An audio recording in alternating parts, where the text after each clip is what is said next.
These are the Sunday recommendations for my free email list for August 18th, 2019. The blog post this week is on the sculpture of Victor Herbert in Central Park. Victor Herbert was the composer of Oh, Sweet Mystery of Life and many more very familiar songs. He was also a crusader for the right of composers to be paid when their music was performed on the latest technology. Second recommendation, Augustus St. Gaudens Farragut Monument. This month is the 155th anniversary of the Battle of Mobile Bay, which lasted from August 5th to 23rd, 1864. At that battle, Farragut shouted his famous line, "Damn the torpedoes, full speed ahead." I'd give you a link to a post with much more information.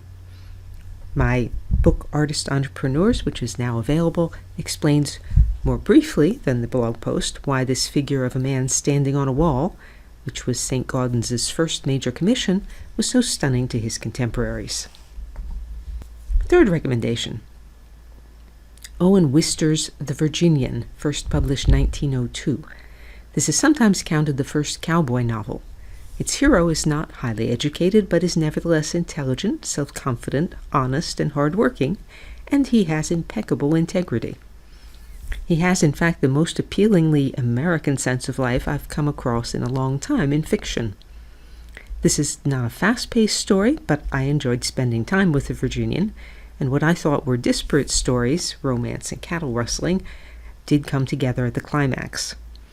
For a sample of what about this appeals to me, go to the Project Gutenberg version, there's a link in the email, and search "It Was Warm, Warm and Beautiful upon Bear Creek."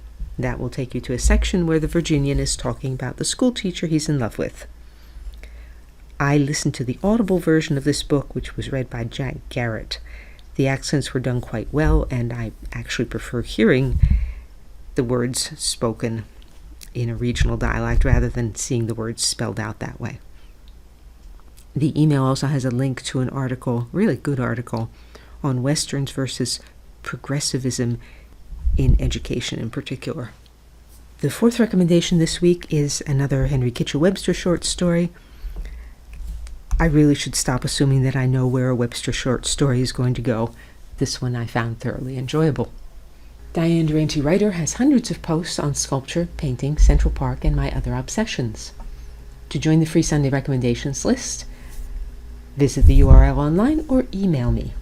And you can say, "Well done, Diane," or support my work with recurring payments and receive rewards by means of the tip jar on DianeDuranteWriter.com. Thank you so much for listening.